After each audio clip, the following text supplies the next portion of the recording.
Hello everyone, welcome back to the channel. Today we will do 5.6 inverse of a function. In this inverse, first it says you are provided by a function. In this function, we have to solve y equals to fx for x. Solve for x means you will calculate the value of x. You will isolate x. Okay, let's see. A part. Y is equals to fx, and what is fx given? 2x plus 3. I just substitute the value of fx. Now as I have to find x, I subtract 3 both sides, then I divide by 2 both sides. You got a term in the form of x. Alright, next here it says find the input when the output is negative 7. Output is the y value here. When the y value is negative 7, what is x? So you can substitute here. Y is negative 7. You can calculate x. Negative 10 by 2. That is negative 5. So x is negative 5. Okay. So basically what is the meaning of inverse here? If this function or this point after applying the function go here, there is always a function which gives this point to back. This point to back the same this point. And that function is known as the inverse function. Suppose f of a is b. You substitute a in the function and you get b as the answer. But there is always a function f inverse in which you substitute b and getting a as the answer. Okay? So this is inverse of a function. Let's do the question. Find the inverse of a function. We will learn how to find inverse in this case. As we are provided with the term fx is equals to 3x minus 1. So what we have to do? We are calculating inverse. Function is provided. First step is write as a y. Y equals to 3x minus 1. Convert into function of x, or you can say isolate x. I add 1 both side. I divide by 3 both side. And that's it. Whatever you got, this is inverse of a function. I can write in the way f inverse x is equals to x plus 1 over 3. This is the inverse. Okay. Next question. It says find the inverse of a f. Fx is x here. And the condition is x should be greater than 0. Then graph the function and its inverse. You have to graph the f and its inverse function. Let's find the inverse function. Fx is y. Y equals to x here. As I have to isolate x, so what I will do, I will take square root both sides. I took square root both sides. And this is the property, when you take square root both sides, one answer is positive and one is negative. So you have two answers. But the condition was you are substituting a x only positive. You are substituting for only x. For x only positive answer. So I am taking f as f is restricted to a positive numbers. So only non-negative value of x exists. So x can be only non-negative. Non-negative means positive. So your x will be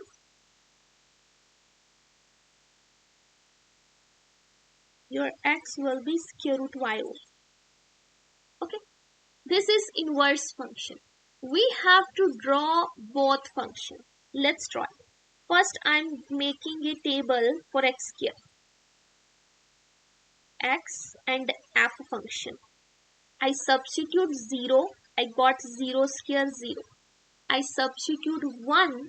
I got 1 square 1. Then I substitute 2, that's 4. Add 3, it is 9.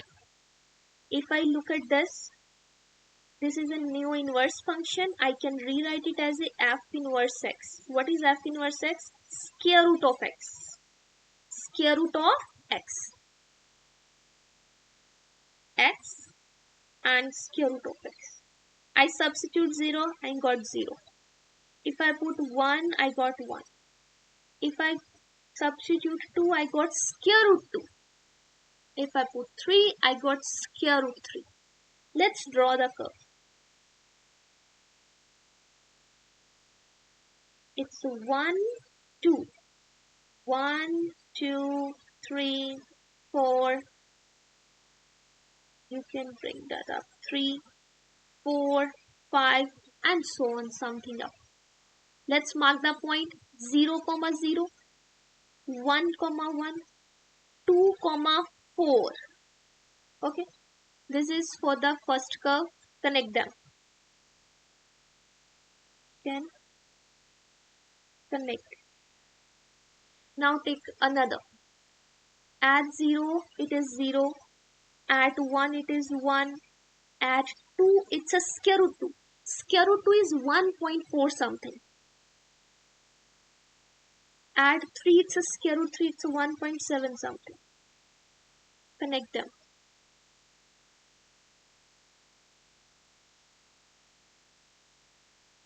So it's like this. This is the inverse function and the other was original function. What you see in the both functions? Wait, let me redraw it.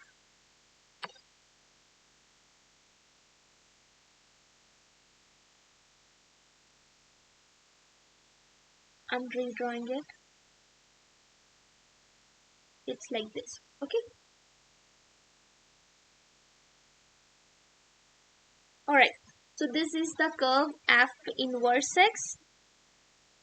And this is fx. We have to draw both. We got this. And if you clearly observe, if you carefully observe, what you will see, it is a mirror image. It's a mirror image of y equals to y equals to about y equals to x. They are mirror image of each other. Next is a horizontal line test. Inverse of a function is a function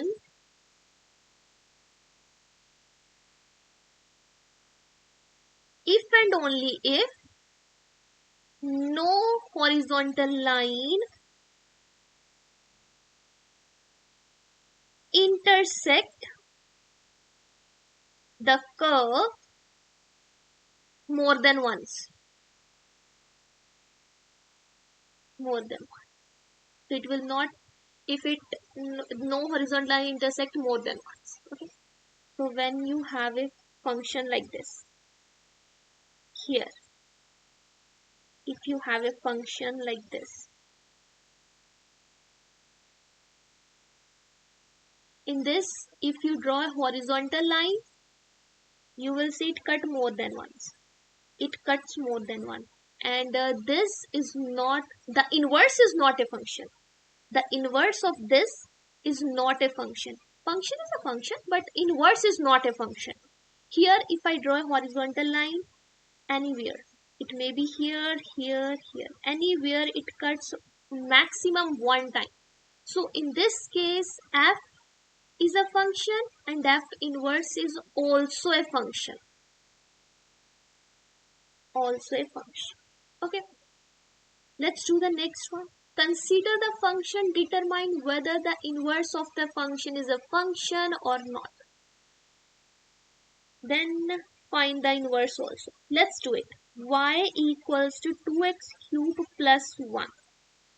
I will isolate x, or you can do another thing. Another way to calculate inverse. Look at this.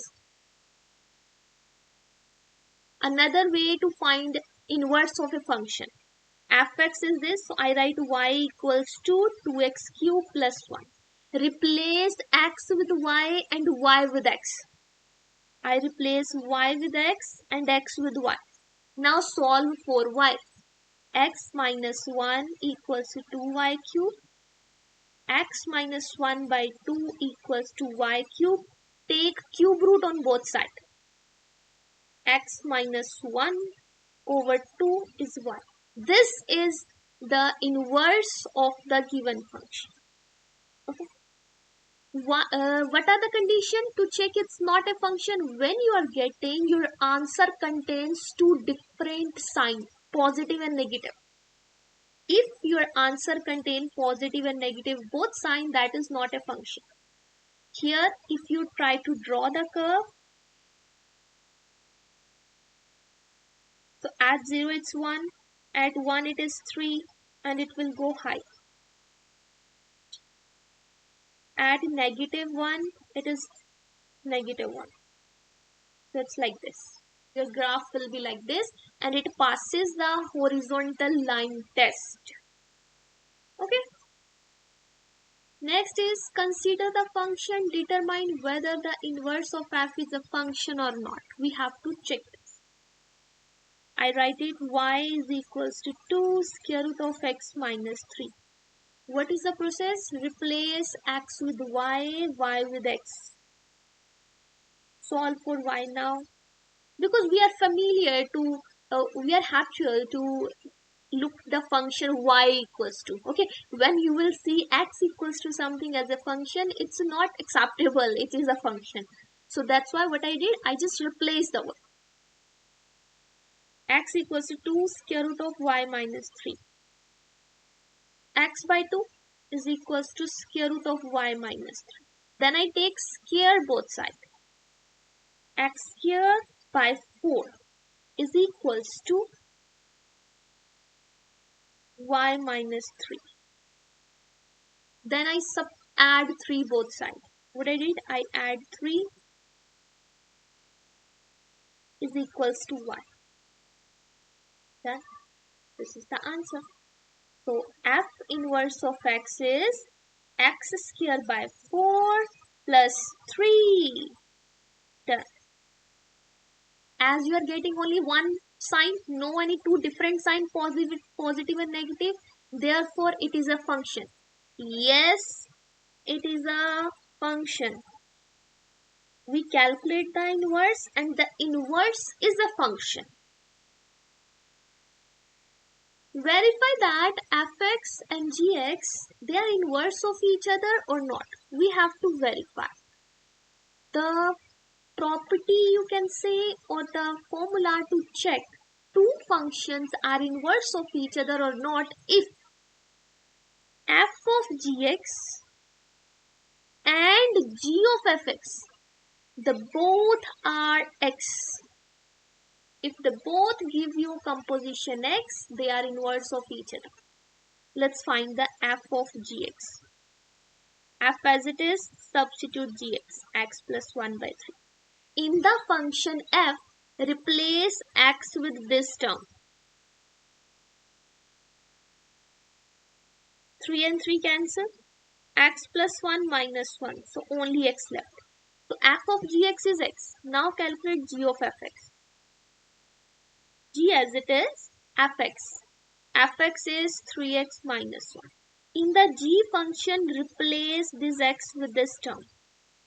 3x minus 1 plus 1 over 3. Minus 1 plus 1 cancel, and then you left with here 3x over 3. Wait. It will be 3x over 3. 3 and 3 cancel, only x. So yes, they are inverse of each other. They are inverse of each other. Done. Find the inverse of a function that represents the surface area of a sphere. We have to find inverse of a function that represents the surface area as equals to 4 pi r square. Then find the radius of the sphere when surface area is 100 pi square feet. So S is equals to 4 pi r square. I divide by 4 pi. equals to r square. I remove the square and it will be square root s upon 4 pi. Because here is a r is a radius cannot be negative, so we are taking only positive answer. Basically, you will get positive and negative. Whenever you take square root, your answer is positive and negative. But in this case, you will get only one sign because radius is always positive. So you get this is the inverse of the function. Then it says solve for r when s is 100 pi. So substitute s as a 100 pi over 4 pi is r. Pi and pi cancel. 100 over 4 is 25. Square root of 25 is 5. So radius should be 5 if surface area of sphere is 100 pi. Okay. If surface area is 100 pi, radius is 5. If radius is 5, surface area of sphere is 100 pi. Square root. Alright. So done. We are done with up to inverse of the function. Chapter 5 is completed. In the next video, we will do review of chapter 5. Okay. Thanks for watching.